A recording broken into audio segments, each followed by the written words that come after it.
Getting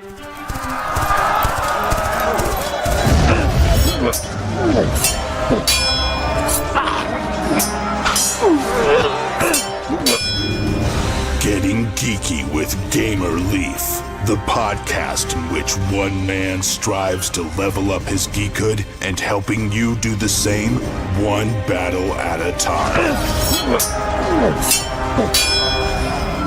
Now, let's get geeky with Gamer Leaf.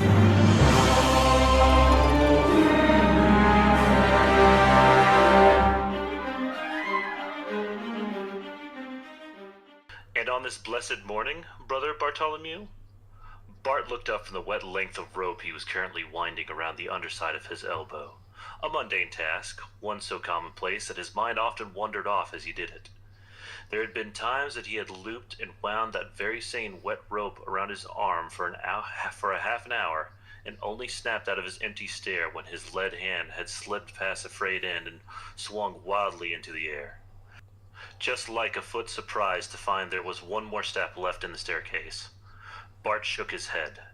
His mind hadn't completely emerged from the foggy depths that it had just been floating in. He realized the length of rope and lifted his free hand up over his eyes to block out the pittance of rain that this morning had earned. In front of him stood Brother Wilkins. As usual, he had his hood up, with his long, grayed ears curled down the side of his face and hanging out of his robe's neckline. A monk at the local church, Brother Wilkins was a kind man, but a bit pushy with his religion. A religion that Bart had given up some time ago. Wilkins smiled at Bart and took a careful step toward him.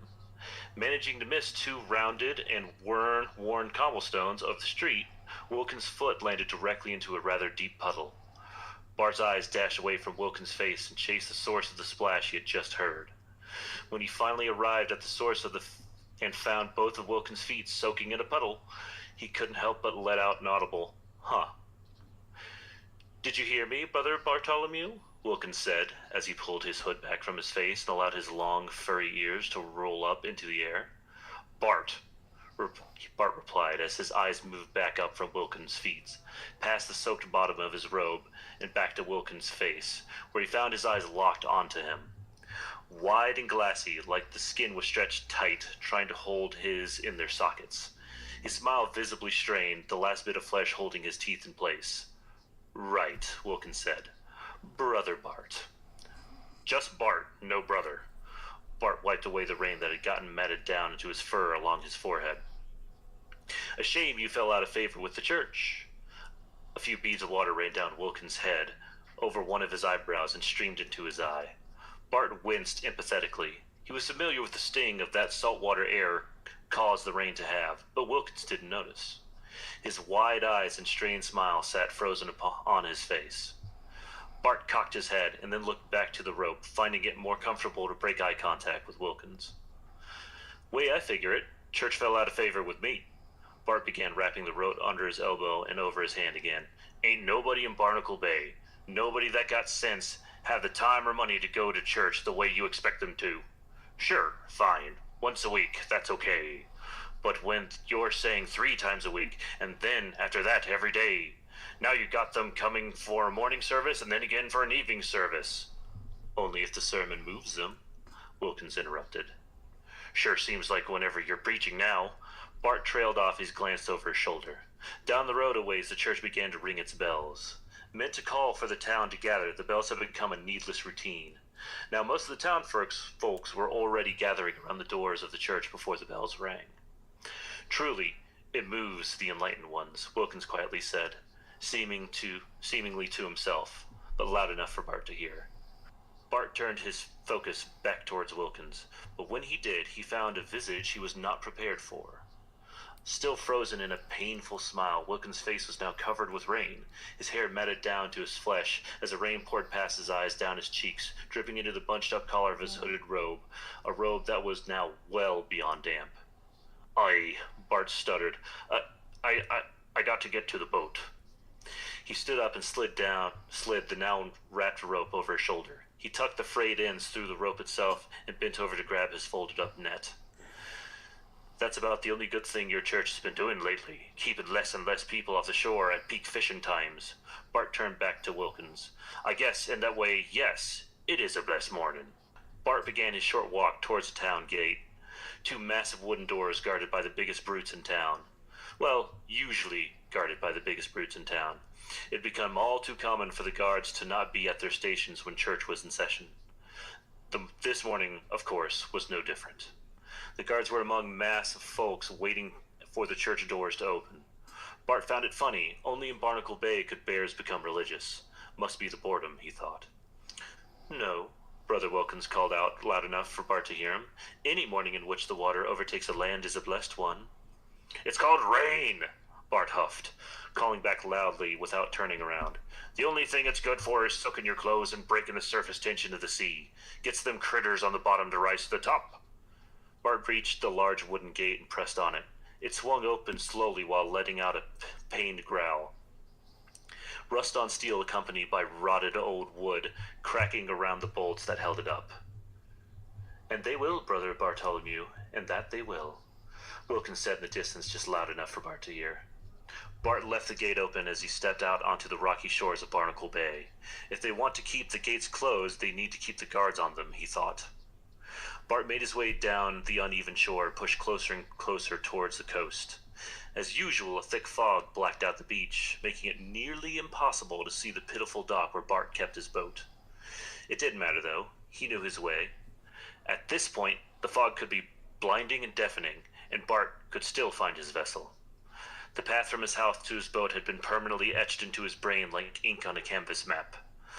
That's why, when he took what should have been the first step off the beach onto the rotten dock, but instead found his foot sinking into wet sand, he was shaken. Coincidentally, or almost mystically, just as Bart questioned it... Let me redo that. Coincidentally, or almost mystically, just as Bart questioned if he had miscounted his steps while replying the odd conversation with Wilkins in his head, the fog broke. And there, being pushed farther and farther out to sea, were the remnants of the dock. Dismantled? No, they were destroyed, ripped apart, and spread amongst the waves. They were useless. And the boats? Bart could just barely make out their silhouettes as the group of empty, soulless vessels aimlessly drifted away from the inhabitants of Barnacle Bay. Bart stumbled back. His mind raced, his heart shuddered. Has a church done this? Had they destroyed the only industry in Barnacle Bay to force the townsfolk to start attending their sermons for the entirety of a day, every day? He didn't have to think too long on that, for the sea was stirring, bubbling with a wrath like he had never seen. Under the surface was something.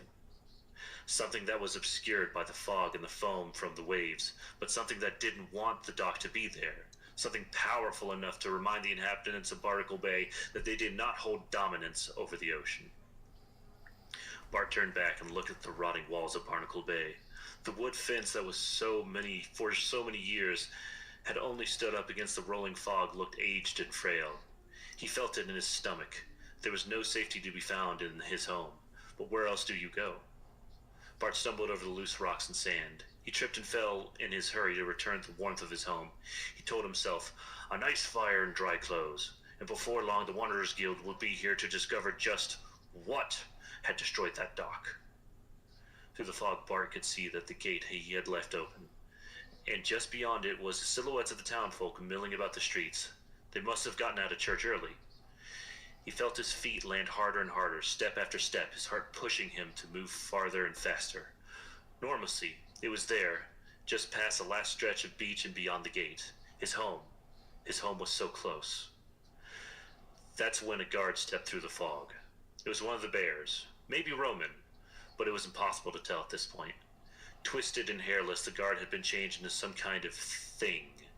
A thing that Bart had heard other sailors mention in hushed breaths. A thing that had been rumored to leap out of the sea and drag fishermen down into the depths. And here it was, head to tail, standing on the fur-covered legs of a bear in front of him, its arms muscular, its hand clawed, and neither of which were its own. Bart took a step back. He looked over his shoulder, back towards the shore, and through the fog he could see that something was pushing its way out of the water. He returned his gaze to the guard, the half-bear, half-thing. It approached, teeth gnashing, and its mouth expelled a thick, unnatural saliva. Bart glanced past the beast and could see a young girl pushing her way through the townsfolk. That's when he realized that this guard wasn't the only one. He could see a few of his fellow fishermen, their arms coated in hardened plates, their hands mutated into claws. The very same claws of the crabs they used to catch. And Wilkins, there was the patient yet pushy Brother Wilkins, too busy wrapping his tentacled arms tightly around his torso of one of the townsfolk to take notice of Bart. "Girl," Bart cried out. She stopped, and looked through the legs of the mutated guard, saw the poor old man who had fallen backwards into sand.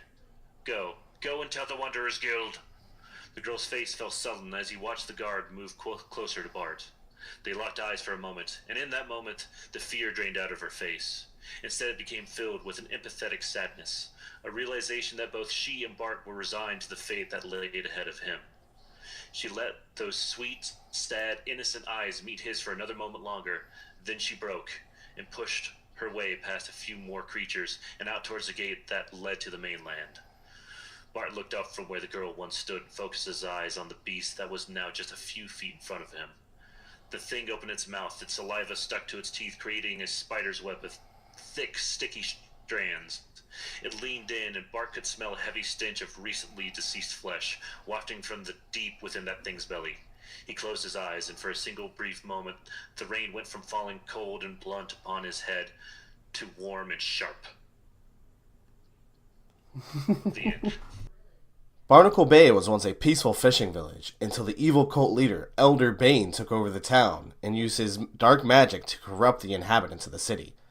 The once loyal otter fishermen are now crab-armed crazed otter grunts.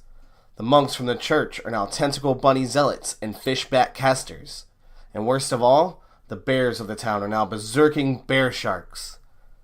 Does that sound familiar to you guys? It didn't to me either. But that is the story of a new game on Kickstarter. It's Wander, the Cult of Barnacle Bay. And today we're lucky enough to have on the creators of the game from Panda Cult Games. Today we have on Jonathan and Heath. So you guys are the creators and masterminds behind this game, is that correct? Yes, we are. We started Panda Cult Games to create this as our first board game under the Panda Cult Games. Cool beans. And if you guys wouldn't mind just giving a brief introduction and letting know who is who's Jonathan and who's Heath, so that when you guys are talking, they can know who is who. Hey, I'm Heath Foley. I am one of the co-owners and the art director of Panda Cult Games. I guess a little bit of info about me, just so you guys can know. So I've been a freelance artist in this industry for about 6.5 years now. I've been working with Gale Force 9, Mantic Games, Amblade Games, a couple of other groups out there. Ninja Division is another one as well.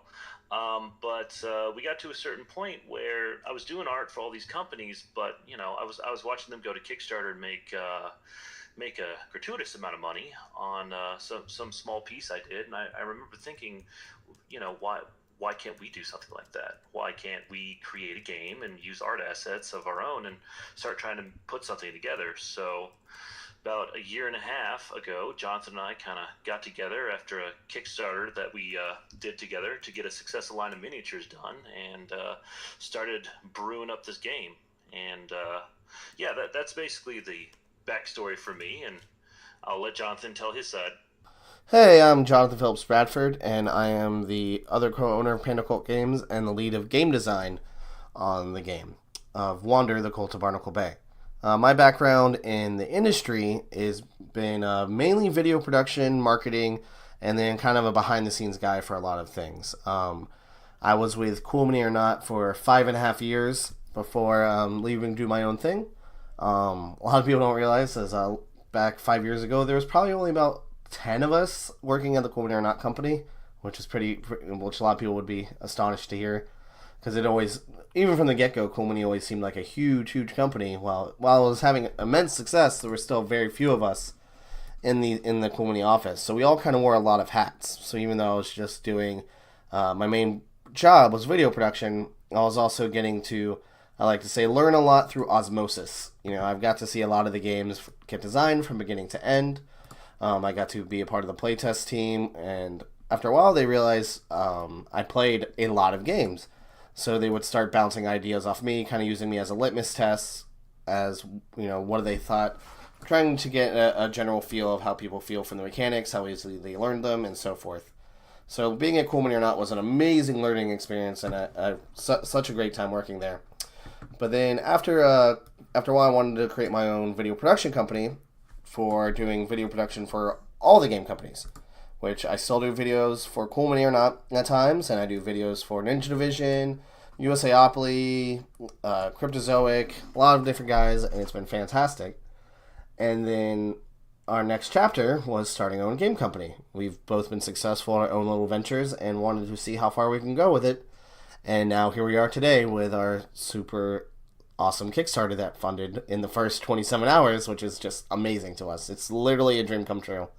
It's staggering how that happened in the first, funding your goal in general is pretty amazing, but when you do it in the first 48, it's definitely heartwarming, especially since this is kind of our first foray into this. We know a bunch of people who know us from the industry and from the work we've done, but it's been amazing seeing the actual response we've gotten to all this.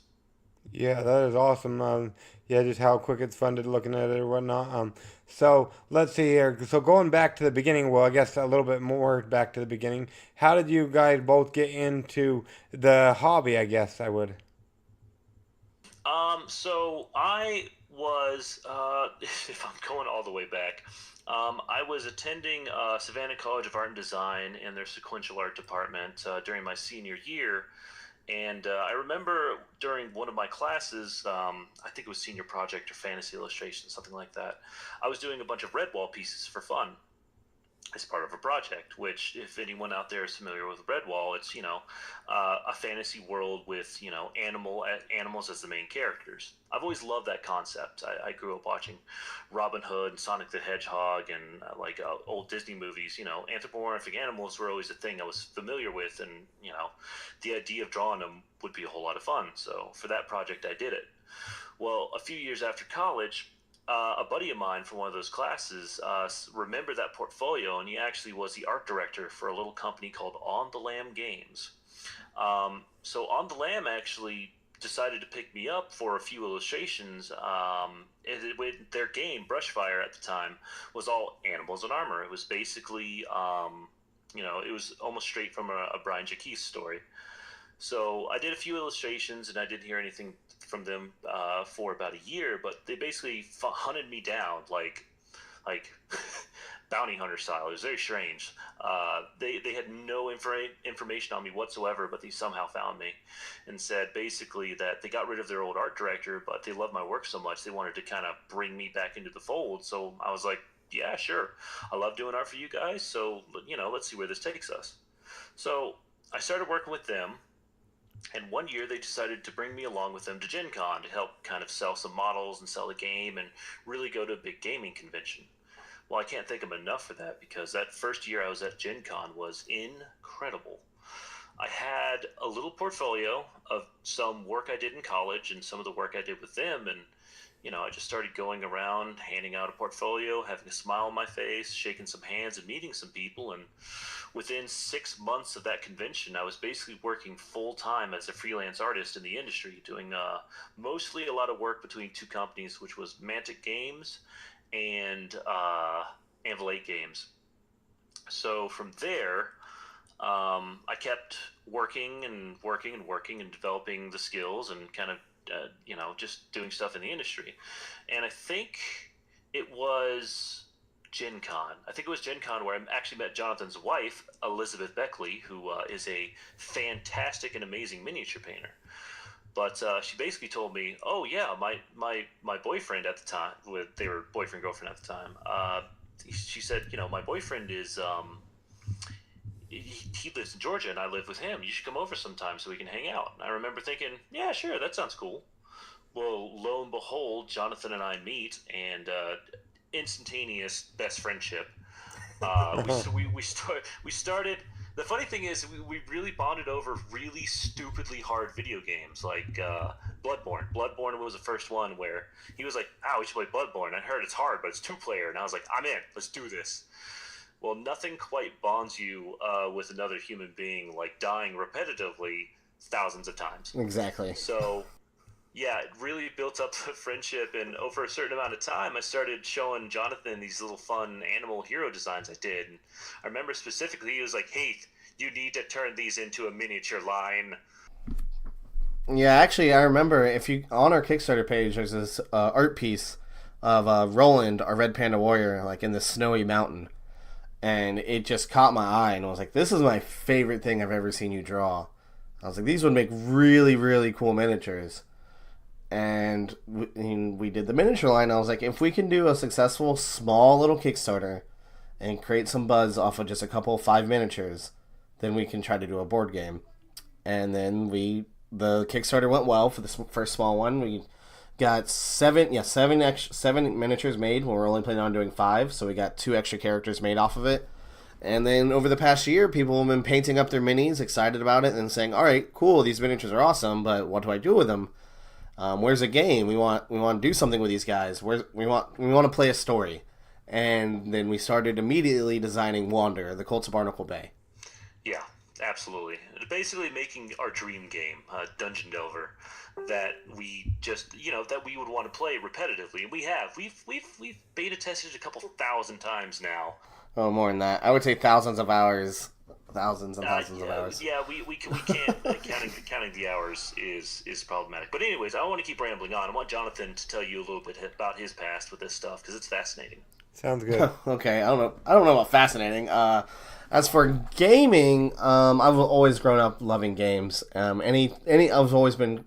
Anytime I could turn something into a game, even as a kid, I made it into a game. In college, I had to turn everything into a party game of some sort. No matter what was going on, there had to be some reason to turn a game out of something. And that's just kind of the personality type I've had even as a child. The way I've gotten into the industry is a little bit different, though, because my background as my career for many years has always been video production. I got a degree in a film degree. And then after college, I was working for Discovery Channel and working for a lot of TV shows. And then I quickly learned I don't really enjoy working on television. It's not all what it's cracked up to be. And then I heard about this company who was based out of Georgia, cool when you're not, looking for a full-time video guy. And then I started working there and just essentially dove headfirst into this industry. Just fell in love with every single bit of it. Because in the past, I've played Dungeons and Dragons, I played card games. But the miniature side of things was very, the depth of the miniature side of things was very new to me before I started working there. And I just became fascinated with it. So much so that I made a miniature painter my wife, It's been an awesome experience, and it's my favorite. I love this industry so much because it's like almost all of it is for gamers by gamers, which is very interesting. Everyone in the industry loves what they're doing for the most part, and it's just weird. Like, if you go to a tech convention, you don't see everybody working on tech after hours. You go to a gaming convention, everybody who's been working at their booth all day still goes and sits and plays games after hours. It's a very unique experience, and there's nothing quite like it. And I'm just happy to be a part of it, and super stoked to be a contribution to it with our own new company. Cool. Yeah, absolutely. Cool bean. So you guys have a new game on Kickstarter. Besides the story and whatnot and the miniatures or whatnot, what can you tell us about this new game you have on Kickstarter? I can tell you a lot of things about the new game that we have on Kickstarter. So, Wander the Cult of Barnacle Bay is a co-op, family-friendly dungeon crawl for 1 to 5 players. The game features a choose-your-own-adventure campaign system. So if you think about, those choose-your-own-adventure books as a kid, you choose which way you want to go and you flip to a different page. That's kind of what our game has within playing the scenarios. So after you defeat the first intro scenario of the game, you actually have 3 choices of which path you want to take through Barnacle Bay.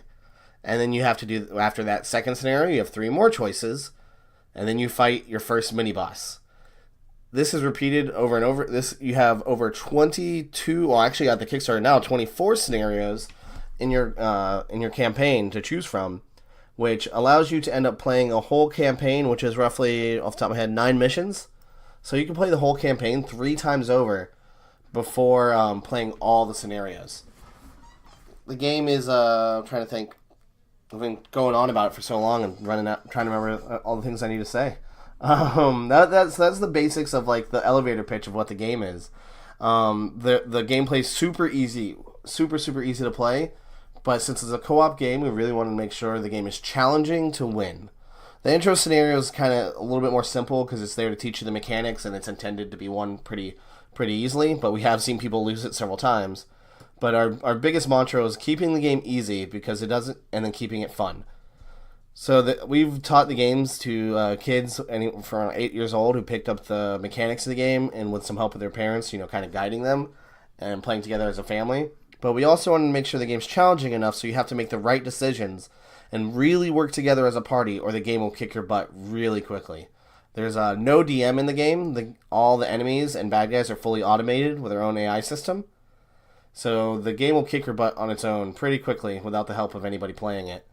So you have to work together to get through Barnacle Bay and then take out the evil Elder Bane. Cool. Yeah, it sounds really fun. Especially I like the minis, like you said, and it sounds awesome. My son, Barbarian Leaf, he'll love that. Like, he likes to battle. He likes to make sure there are battles and stuff. Otherwise, he don't want to have anything to do with the game. And it sounds like you get to battle the bosses and whatnot. Oh yeah, there's a lot of fighting in the game. The core mechanics of the game are, moving around the board, beating up a bunch of bad guys. But there's also these what we call darkness tiles on the board. There's these tiles that go over spaces on the board, which represent Elder Bane's dark magic. And you don't know what's in them until you go inside. Once you flip over that tile and go inside, it reveals either you found some treasure or an event can happen. When you draw the event card, when you flip over an event symbol on the darkness tile, you have to draw an event card. For an example, one of the events is we have Lady of the Puddle. The card states that you see a siren looking back at you through a magical puddle, and you check your knowledge. Each character has a knowledge stat, so they'll roll a certain amount of dice depending on which hero they're playing, and depending on how many successes they get, dictates what happens in that event. So if your character was smart and rolled a high success on their knowledge, it would say something along the lines of, you communicate with the siren, she's pleased, and grants you a loot card. But if you rolled poorly, it would be more along the lines of you draw your weapons and try to attack a puddle. It turns into a geyser of water and launches you into the air. You are knocked down and suffer 1 wound. So there's over 50 events in the event deck, so you can go through an entire campaign and never see the same event twice, which really makes each event a unique experience. We've had people demo the game and then talking about it later. Like, remember that one time when Tank ran up and tried to protect Roland from that bear shark, and then he started attacking the Lady of the Puddle and got knocked over? So it really creates what I like to call those water cooler moments, where it's just silly stories and fun and adventure. The game is definitely family friendly. We really want to give that Saturday morning cartoon feel, where there's kind of a dark story, but it's still full of slapstick and fun. Avatar: The Last Airbender is a great example of that. There's some seriousness for the overall tone of the plot, but it's still a children's story, and it's still fun, and still has humor within it. The game is full of puns and silly heroes. We have the crab-armed otter fisherman. We have one of the events that's a pun says, "Get otter here." It's endless. We've had so much fun with just creating the silliness of the game with this kind of dark story. Cool. So if somebody, with it's already being funded or whatnot, so if somebody goes ahead and wants to pledge and back it, when should they anticipate getting their game? I know you guys don't want to overpromise and underdeliver. Yes, we definitely we gave ourselves plenty of time. We wanted to first see how big the Kickstarter went before we made any huge promises, because a lot of people don't realize the bigger a Kickstarter gets, the longer it takes to fulfill, because the more stretch goals you unlock is the more things you have to take to production. Since we are actually a very small company, we literally need every bit of funds from the Kickstarter to make anything that we unlock and to make the core game.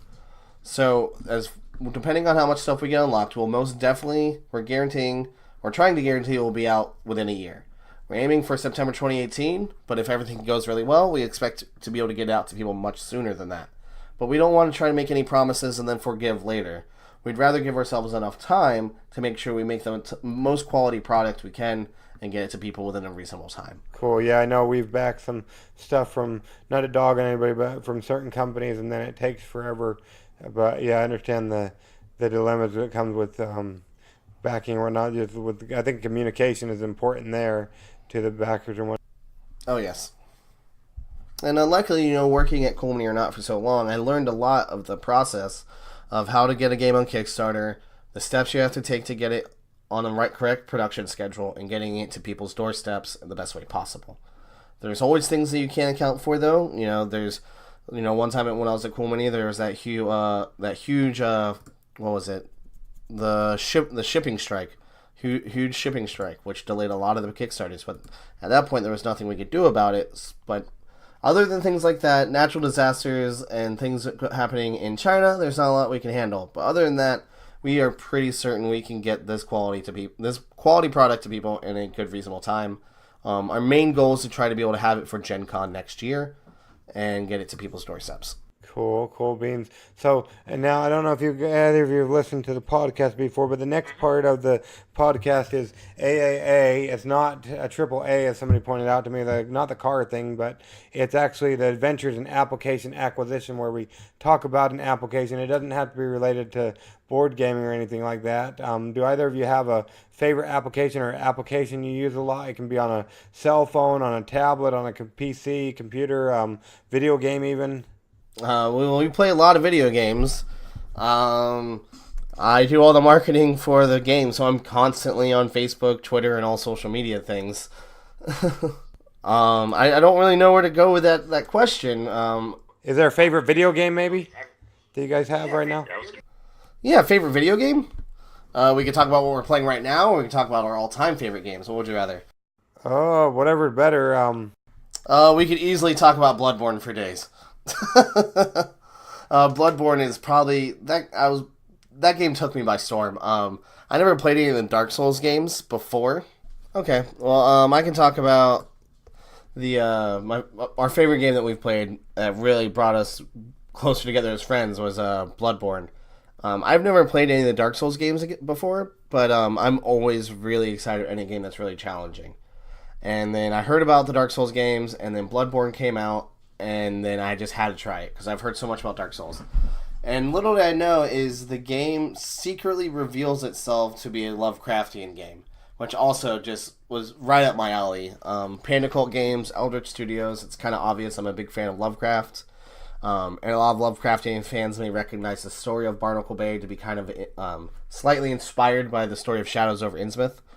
So as we went through the game, and the game has a mechanic, which is insight, which starts realizing the further and further you get in the game, the more insight you get, but it also starts to work in like madness. The more insight you have, the more things you start seeing that were never there before, which is such an amazing experience. So you'd go back to an area you've already been to, and all of a sudden there's this huge Cthulhian monster on top of a tower that was actually there the whole time. It's not like you went back and all of a sudden there was a new enemy there. Because he was always there the whole time, because there was I remember walking back to an area, and all of a sudden I got killed by this giant invisible thing, and I had no idea what happened. But later when I came back to the game, when I had more insight, aka madness, I saw that all the towers were covered in these giant monsters.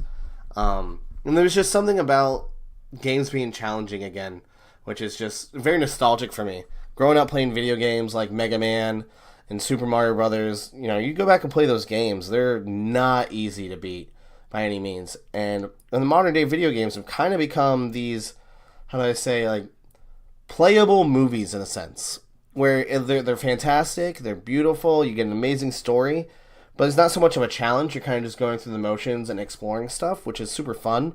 But I really miss the experience of really going through the challenge. You every time you die, you learn something, and you're trying to figure out how to beat the game. And the Dark Souls games really brought that to life again to me. Cool beans. Yeah, I heard about I had never heard of Dark Souls, but the other day on one of my favorite podcasts, it's called We're Not Wizards, starring Richard Simpson. He talked to David Carl, the creator that turned the Dark Souls into an actual board game. Oh yeah, Steamforged did a great job with that. Yeah, so that was kind of intriguing, but I'd never heard anything. So per se, you for Bloodborne, per se, you guys own the rights to it. What would be one thing you would do to make that game a better game? So if I was creating the Bloodborne game, they did a fantastic job. So this is literally me being nitpicky. Steamforged, my hat is off to you of making fantastic products. But this is just my personal what would I do differently? The one thing I would probably do differently with the board game would be the treasure deck felt a little counterintuitive. It was so in the game you have to kill a bunch of monsters to get essentially souls, and you spend those souls to get loot. When the issue is the treasure deck is so immense with so many iconic items from the game, and they filled it so big, which I can understand the reason you'd want to do that. The only issue was that since there was so much loot, there was a very low rate of probability of you getting what you actually need. So the issue was we were constantly getting loot, but none of it was loot that we could either use because we were too low level, or we'd finally get loot that was higher level when we got higher level, but then all the other loot we got was useless to us. That was the only thing that just felt a little off kilter to us, but we still loved the experience so much. It didn't faze us. We actually came up with a slightly different house rule for it, just to appease ourselves. We instead of just flipping over one loot card when you're doing when you're looking for loot, we made essentially a shop. When you start an encounter, we got to flip over like six loot cards, and that was items we got to choose from. So there was a higher chance of us getting items that were more useful instead of having to grind experience over and over again without getting what we actually needed to continue the game, because it started getting very grindy feeling, which I understand because Dark Souls can feel grindy, but we really wanted to keep it moving instead of feeling repetitive. So that was the one thing I would personally change, and that's kind of how we house rule it. But other than that, I absolutely love that board game. They did a great job of making the Dark Souls combat feel there, and the difficulty was just fantastic. I remember Dark Souls is known for being super difficult, and we first played the first time, and we literally almost died on turn 1. And I was like, oh, that's great. That is exactly what I wanted on this experience. And you have to work together, or you guys will get wiped. That's just for the board game. Yeah, that's for the board game that you were talking about. Cool beans. That's awesome. Yeah, well, once again, we wanted to thank you guys for coming on Getting Geeky with Gamer League. It sounds like Heath might have had some technical difficulties, so he may not be on the rest of the episode. But going back to, let's see here. So besides the Kickstarter, if somebody wants to minus come into your hometown to stalk you, how would they go about finding you guys, Jonathan? Right now, if you go to Kickstarter and search for Wander, the Cult of Barnacle Bay, you can find us. You can also find our Facebook page, which is facebook.com/PandaCultGames. Also, you can find us on our website, which is PandaCultGames.com. And also, our Twitter handle is PandaCultGames. So, search for Panda Cult Games or search for Wander, the Cult of Barnacle Bay, and you should be able to find all the information you could ever need. Our Kickstarter is doing extremely well. We've been unlocking almost a stretch goal every day these days. And we're just so excited to see where it leads us. We've got tons of awesome content to be unlocked as long as the Kickstarter keeps moving the way it is.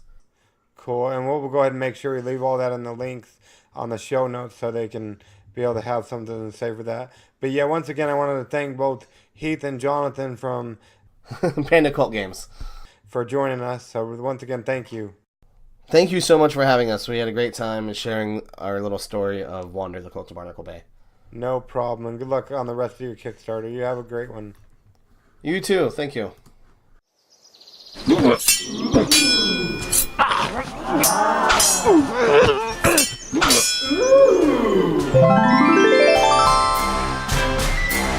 Gamer Leaf levels up. Tune in next week to see if Gamer Leaf's luck holds up.